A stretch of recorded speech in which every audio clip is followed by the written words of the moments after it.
Buenos días a todos. Mi nombre es María Paula Martínez Villate Mi nombre es Nicolás Galindo Jiménez. y les vamos a hablar acerca de la teoría y división celular. Ay, Dios. Bueno, primero empezar con que la célula, tenemos que tener en claro que la célula es el compuesto más pequeño y básico de todos los seres vivos. Esta no se puede confundir con el átomo, que es el compuesto más pequeño de todo en general. La célula es de los seres vivos. Entonces, todo lo que tenga vida, ya sea muy pequeño o muy grande, tiene células. O sea, ya sea unicelular o pluricelular, tiene células. Em, También hay que tener en cuenta el factor de que todas las células vienen de células que ya existían, o sea, células preexistentes, por medio de la división celular. Y actualmente la teoría de la teoría celular se está intentando ampliar con diferentes conceptos, como lo son la capacidad de autorreplicación del ADN. Bueno, teoría celular. La teoría celular fue desarrollada en el siglo XIX y establece tres principios fundamentales. El primero, todos los organismos están formados por células. El segundo, la célula es la unidad estructural y funcional de los seres vivos. Estas dos primeras fueron creadas, bueno, fueron hechas por los científicos Shelley y Den y Shelley Wan, bueno, no sé cómo se llaman, en 1838 y 1839. La tercera, que es todas las células provienen de otras células preexistentes, fue creada por el científico Virchow en el año 1855. Ay, bueno, Bueno, tipos, los tipos ay, de células se dividen principalmente en procariotas y eucariotas. Las diferencias principales van en tamaño, núcleo, ADN, organelos, la forma en que se dividen y la pared celular. Lo primero que hay que saber es que las eucariotas hacen parte del reino animal, fungi, protozoos y el vegetal. Por otro lado, las procariotas hacen parte de bacterias y arcaes. Bueno, también hay que tener en cuenta que la forma también varía. Usualmente las células eucariotas tienen una forma ovalada o circular, esférica, y las procariotas pueden tener varias formas como esféricas, que se llaman cocos, o bacilos, como más tiraditas o en forma de espiral. Respecto al tamaño, las células eucariotas son mucho más grandes que las procariotas.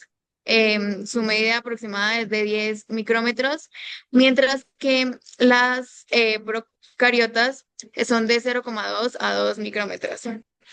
Respecto al núcleo, el núcleo de las células eucariotas está mucho mejor como, o sea, tiene una membrana afuera que hace que se diferencie muy bien del resto.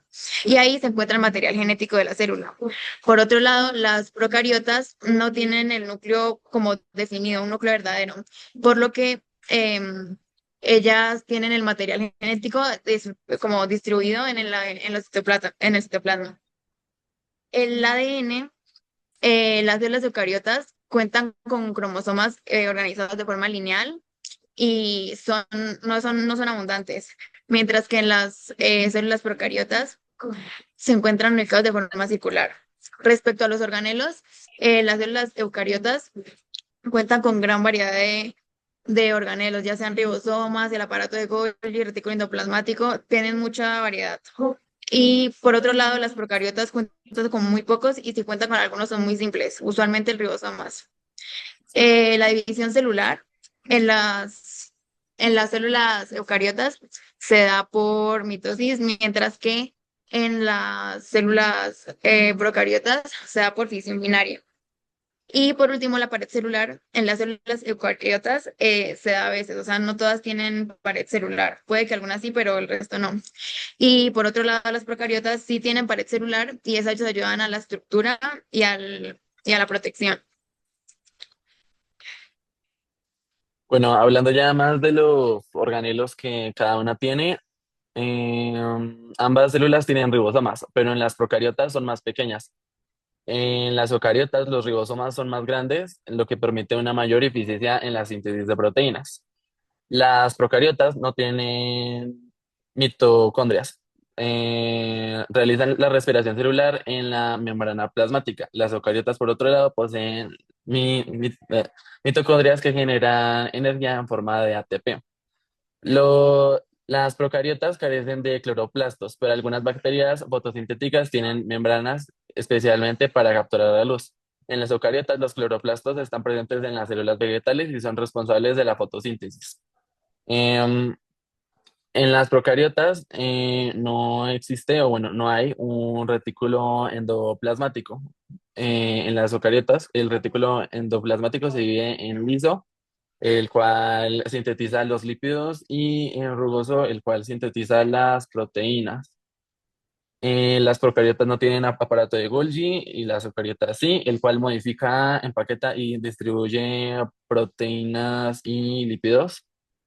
Las procariotas carecen de lisosomas, pues que sí tienen las eucariotas presentes en las células animales y tienen como función degradar sustancias y desechos celulares. Em, la pared celular está presente en las procariotas, compuesta por peptidoglicano en las bacterias. En las eucariotas, la pared celular está presente solo en las células vegetales, o sea, en las plantas. Y en hongos, en las plantas está ¿cómo se llama esta vaina? La pared celular está hecha de celulosa y en los hongos está hecha de quitina. Eh, y está pues ausente en las células animales porque pues no está. Eh,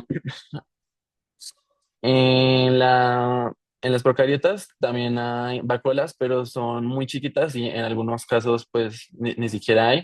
En las eucariotas, especialmente en las células vegetales, las vacuolas son grandes y sirven para almacenar agua y nutrientes. Y ya.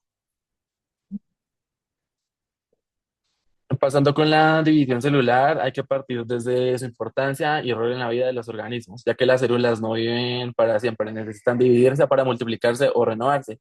La división celular permite que los organismos puedan crecer, reemplazar células dañadas y se reproduzcan. Hay dos tipos principales de división celular, los cuales son la mitosis y la meiosis. Ok.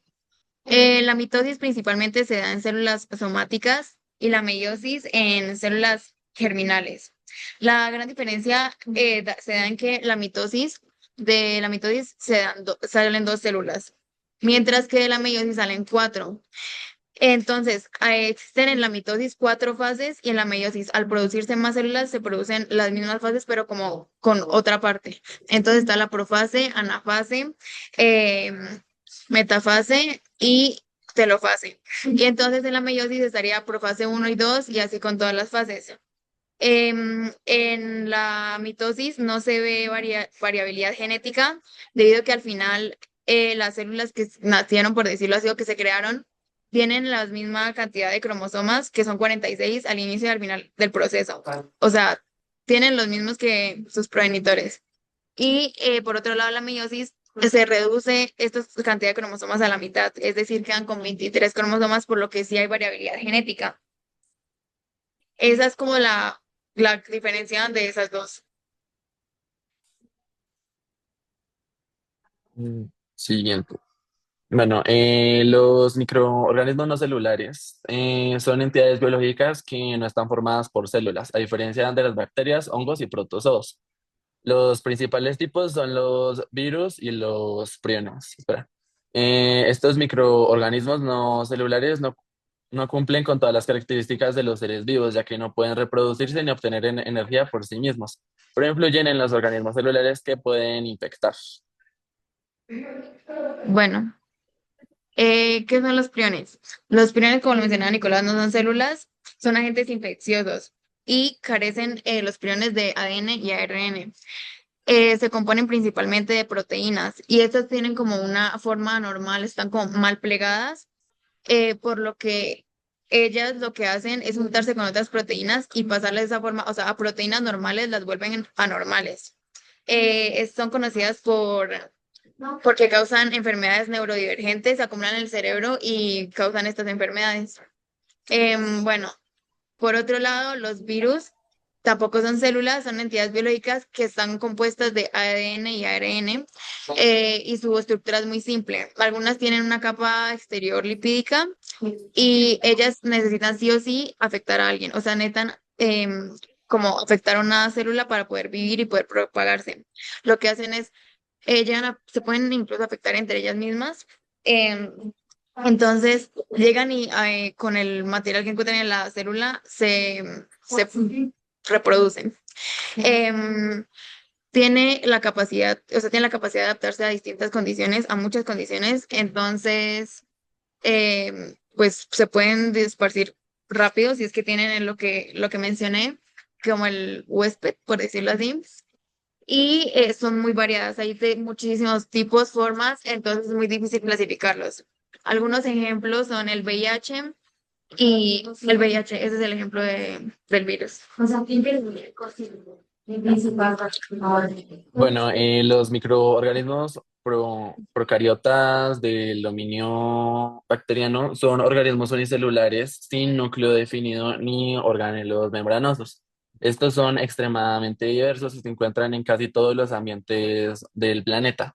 Son células procariotas con un ADN circular. Estas se dividen o reproducen por fisión binaria y tienen una pared celular compuesta por peptidoglicano, que les da forma y protección. Y se pueden clasificar según su forma o según su gram, si son gram positivo o gram negativo. Entre ellas encontramos las eubacterias, los micoplasmas y las cianobacterias. Ok. Las eubacterias se conocen también como bacterias verdaderas. Estas carecen de núcleo, tienen una pared celular que está compuesta de peptidoglicano y por ende su material genético está como en todo el citoplasma.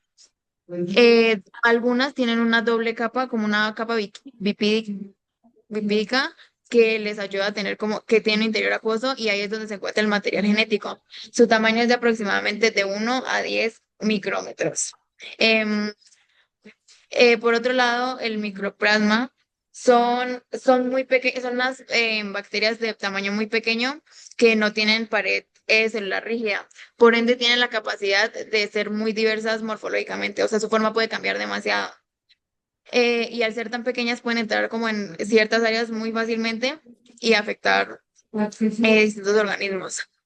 Em, tiene la capacidad, al tener como ser tan pequeñas, tienen una capacidad de adaptabilidad, y con esta pueden colonizar ya sea plantas, animales o seres humanos. Entonces, son consideradas parásitos intracelulares. Y por último, las cianobacterias son bacterias capaces de realizar la fotosíntesis. Estas no cuentan con cloroplastos, así que, o sea, usan se llaman tilacoides, utilizados para captar la luz. Son fundamentales en la producción de oxígeno en ecosistemas acuáticos.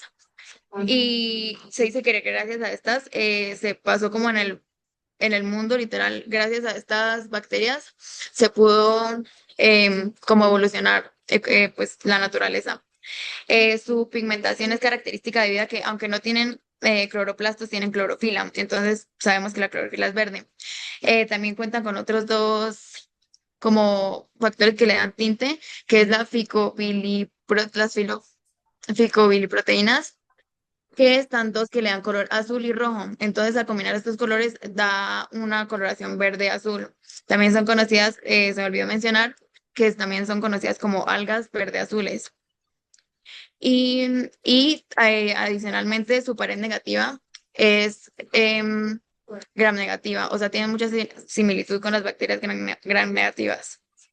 Y algunas producen toxinas, algunas pueden llegar a producir enfermedades. Pasando con los microorganismos procariotas del dominio Archaea, son organismos unicelulares sin núcleo ni organelos membranosos que comparten características, bueno, o sea, que son muy similares a las bacterias anteriormente mencionadas. Estos se encuentran en ambientes extremos y desempeñan funciones claves en diversos ecosistemas. Algo que las diferencia de las bacterias es su pared celular, ya que esta está compuesta por proteínas y no peptidoglicano como las anteriores. Sus lípidos son diferentes a las bacterias y eucariotas, lo que les da resistencia a condiciones extremas. Estas se dividen de la misma forma que las bacterias, es decir, por fisión binaria. Se clasifican según el ambiente en donde se puedan encontrar o desarrollar y si son autótrofas o heterótrofas. Em, los organismos eucariotas del dominio eucaria son aquellos formados por células eucariotas, es decir, células que tienen núcleo definido y organelos membranosos. Este dominio incluye una gran variedad de seres vivos, desde unicelulares hasta organismos complejos como plantas y animales. Entre ellos encontramos el reino protista, el reino fungi, el reino, bueno, de las plantas y el reino de los animales. Iniciando con el reino protista, los protistas son organismos eucariotas unicelulares que se encuentran en ambientes acuáticos y pueden ser autótrofos, o sea, que realizan fotosíntesis o heterótrofos, alimentándose de otros organismos. Se clasifican en protozoos, algas unicelulares y mixomicetos. Los protozoos son unicelulares y se alimentan de otros organismos y pueden ser parásitos o de vida libre. Las algas unicelulares contienen cloroplastos y producen oxígeno mediante fotosíntesis y algunas pueden generar toxinas peligrosas. Y los mixomicetos son protistas que tienen una fase unicelular, ameboide y una fase multicelular, la cual produce esporas. Estos no tienen un impacto clínico, pero son importantes en la ecología. Ok, el reino fungi. En este se compone de hongos son eucariotas, en su mayoría son multicelulares y ellos o sea, obtienen nutrientes por medio de la descomposición de materia orgánica. A diferencia del reino vegetal, no pueden hacer fotosíntesis, no tienen cloroplastos y cuentan con una pared celular conformada por quitina, a diferencia de las vegetales que más adelante se va a mencionar. Está compuesta por quitina, que ayuda también en la descomposición de los organismos, y esta pared celular les ayuda con la protección y la estructuración el soporte estructural. Ayuda también a reciclar nutrientes en los ecosistemas. Em, y a diferencia de las plantas, no, como ya mencioné, no realizan fotosíntesis y dentro de los hongos se encuentran las levaduras que, que son unicelulares. Estos a diferencia de o sea, en general la mayoría son multicelulares, pero pluricelulares, pero las levaduras son unicelulares. Los hongos y las levaduras adicionalmente no contienen colesterol. Y pasando con el reino animalia, está compuesto obviamente por todos los animales, los cuales son organismos pluricelulares, eucariotas, que son, bueno, que se alimentan de otros seres vivos o materia orgánica. Se caracterizan por su movilidad, tejidos especializados y sistemas nervioso y muscular. La mayoría se reproduce sexualmente y atraviesa diferentes etapas de desarrollo, como larvas o embriones. Estos también pueden representar riesgos para la salud humana al actuar como parásitos, vectores de enfermedades o productores de toxinas. Y finalmente el reino plantae. Como lo dice el reino planta, literalmente son todas las plantas. También son organismos eucariotas y en su mayoría son multicelulares. Necesitan de la fotosíntesis para poder vivir y producir su alimento y son esenciales para el mundo en general porque ya producen el oxígeno y son necesarios en cadenas tróficas, o sea, cadenas alimentarias para distintas especies, como los herbívoros. Em, Presentan gran variedad morfológica y se encuentran en muchos ecosistemas. Pues como lo sabemos, muchas plantas, por ejemplo, unas se encuentran en ecosistemas mucho más calientes que otras y pues se adaptan según lo que sea necesario. La pared celular de este reino está compuesto por celulosa, a diferencia del de la fungi que estaba compuesto por quitina. Este es por celulosa y también ayuda en el soporte en el soporte estructural y la protección de la célula. Tienen una forma ya muy conocida que es como rectangular. Em, y, y que o sea, es como vital en general en el mundo y tienen en su estructura el reino plantae, usualmente tienen una vacuola muy grande porque a diferencia de otras células que tienen como vacuolas pequeñas y abundantes, esta tiene una grande como en el medio, es como central y ya Ah, sería con la todo. central. Ajá. Muchas gracias.